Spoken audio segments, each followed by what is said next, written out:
forget to subscribe my channel Hang Duk Mana. Sas. Assalamualaikum, selamat datang ke channel Hang Duk Mana. Mari kita dengar respon Datuk Kaum Amir tentang isu hukuman pada Wan Faizal lebih keras daripada kad merah, kata PN. Saya baca cerita sikit.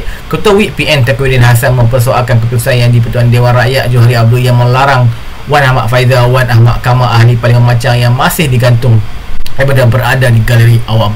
Kejap kita dengar respon detail Datuk Kamal Amir. Dia akan tengok komen macam biasa. Apa yang berlaku sekarang ni perbalahan, soalkan speaker Dewan Rakyat. Isunya kenapa ahli parlimen Macang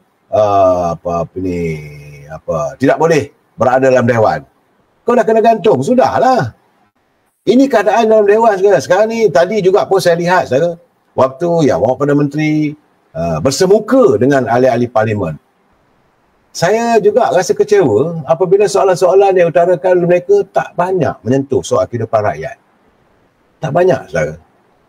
Sebab itu saya lihat apabila Datuk Seri Anwar Ibrahim tadi pagi tadi beliau menyatakan bahawa pendekatan kerajaan dalam menoktahkan miskin tegar dan membasmi kemiskinan yang dilaksanakan adalah tanpa mengira kaum. Perdana Menteri mengakui majoriti yang miskin sebab ada ahli parlimen daripada, tak silap saya, dari Sungai Siput rasanya dia bangun, dia bertanya apa semua. Perdana Menteri mengakui majoriti yang miskin dalam negara kita ini adalah dalam kalangan masyarakat Melayu. Tapi kategori yang termiskin adalah dalam kalangan masyarakat keturunan India. Sebab itu, kata Datuk Seri Anwar Ibrahim, kerajaan Madani tidak memilih satu kaum saja.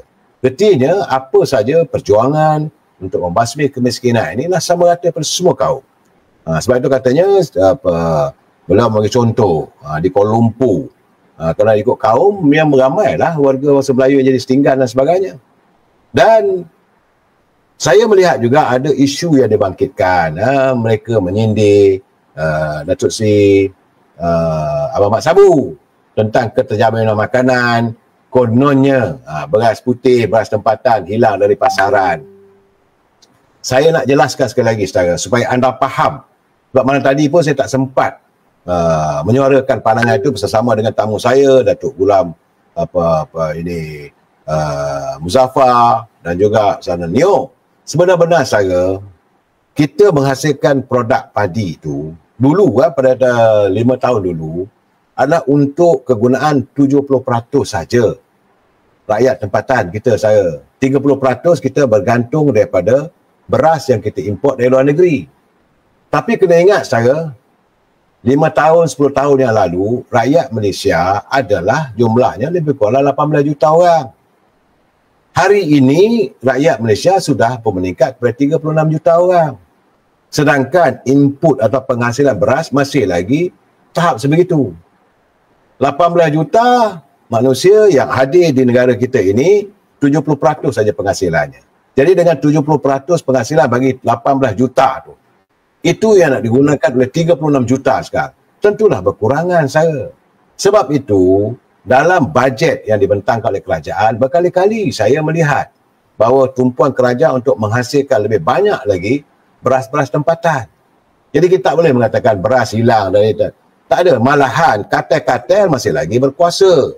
Sebab itu saya menyeru kepada Kementerian Perdagangan Dalam Negeri dan Hal Pengguna, pastikan laksanakan sebaik mungkin tugas anda untuk membentras kegiatan kartel yang melakukan manipulasi.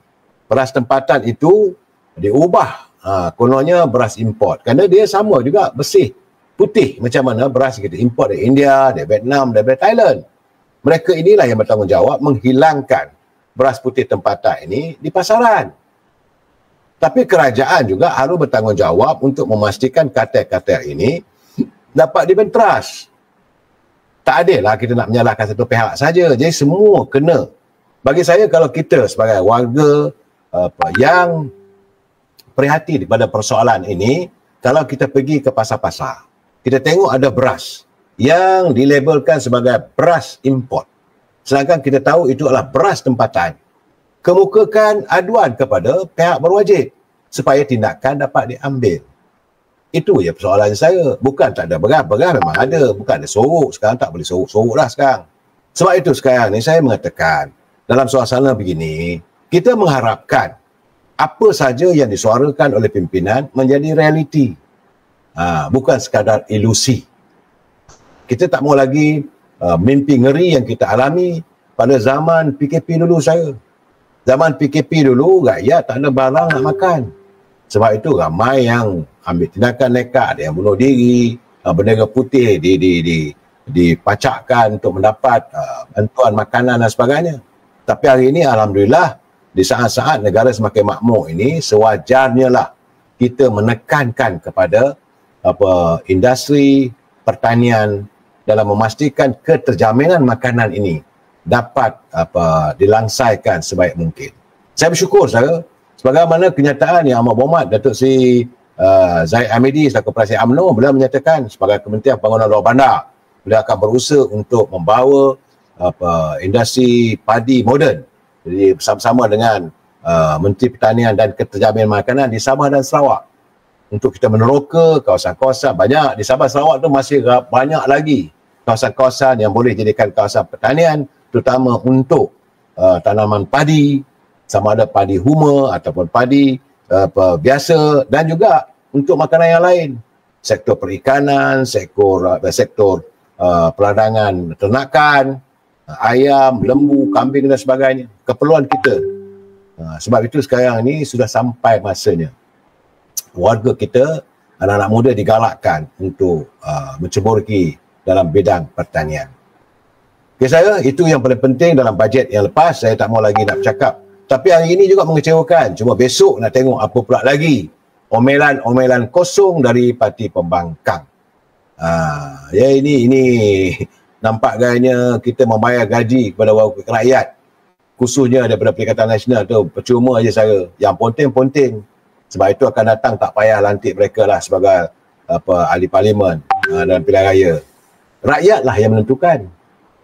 Bukannya kita. Saya hanya sekadar memberi pencerahan saya. Baik saya cuma terlihat ada satu tulisan.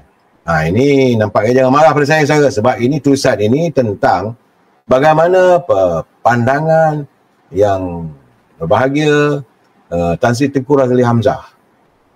Yang Mulia Tengku Razali Hamzah menyatakan sekali lagi bahawa katanya bahawa PAS ini hanya bekerjasama dengan mana-mana parti yang asalnya ia boleh memberi keuntungan kepada parti tersebut. Selaku veteran UMNO, Tengku Razali menyatakan bahawa apa saja asalkan mencapai apa yang mereka inginkan, yang itulah sebenarnya PAS mahu. Yang lain mereka tak mahu. Kerana kalau kita baca dalam utusan Malaysia, bahawa ini yang Mulia Tengku Razali Hamzah menyatakan bahawa misi PAS dia cuma bercita-cita untuk menghidupkan semula gabungan politik muafakat nasional. Itu jelas saya.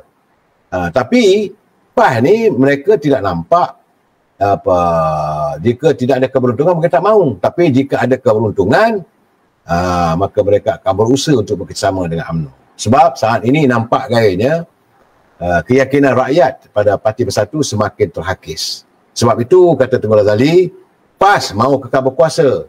Dan sebab itu jika mereka rasa tidak ada peluang untuk kekal dalam pemerintahan, maka parti itu awal-awal lagi lah dia akan lari meninggalkannya. Sebagaimana mereka meninggalkan Muafakat Nasional. Tengku Razali turut mengulas dalam tulisan itu saya perlu jelaskan sini agak menarik. Kerana kata Yang Mulia Tengku Razali, penubuhan Muafakat Nasional pada mulanya diharapkan dapat menyatukan dua parti dalam perjuangan Islam. Tapi PAS segera beralih arah kepada Bersatu setelah Bersatu mendapat kuasa. Katanya, lihatlah, apabila kita tubuh Muafakat Nasional dengan harapan parti-parti dapat kerjasama dalam perjuangan Islam, tapi PAS awal-awal lagi sudah lari dan mau bekerjasama dengan Bersatu kerana mereka sudah pun mengecap sedapnya kuasa itu. Kata Tengku Razali, katanya PAS mahu semua asalkan dapat mencapai apa yang mereka inginkan. Dulu katanya PAS dengan DAP pun sanggup, dan konon boleh masuk syurga bersama dengan DAP, kata Tengku Razali. Sekarang mereka kata DAP itu kafir harbi. Jadi PAS boleh bertukar pendirian pada bila-bila masa saja, kata Kuli saya. Tahun 2019 saya. UMNO dan PAS berganding bahu untuk membentuk Muafakat Nasional, memperjuangkan isu-isu berkaitan Melayu Islam. Tapi selepas kejatuhan Kerajaan Pakatan Harapan pada Februari 2020, UMNO, PAS dan Bersatu yang bersekongkol untuk membentuk kerajaan baru di bawah pimpinan Perdana Menteri itu, akhirnya hubungan antara UMNO dan PAS terbubar apabila PAS memilih untuk bersama dengan Bersatu.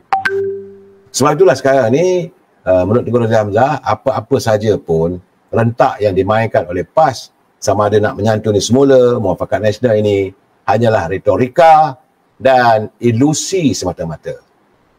Beliau mengingatkan pimpinan UMNO supaya lebih berhati-hati. Sebab katanya dulu, saudara, sewaktu beliau menjadi menubuhkan Parti Semangat 46, beliau membantu PAS hingga mendapat kuasa di Kelantan. Saya tolong PAS untuk menang dulu dengan bantuan Semangat 46, tapi akhirnya apa menjadi? Sebab itu Tengku Razak dia tidak segan-segan menyatakan bahawa antara beliau dengan pimpinan PAS sukarlah untuknya mempercayai lagi. Kita saya baca detail lagi. Ia susulan surat Johari pada Selasa lalu yang memberitahu Wan Muhammad Faizal yang dia tidak dibenarkan pada galeri orang atau bilik untuk pegawai kerajaan yang bertugas di Dewan Rakyat kerana masih memiliki pergantungan mengikut peraturan mesyuarat 44/5. Kita tak baguslah kalau Wan Faizal tak boleh masuk amalan sikit parlimen tu.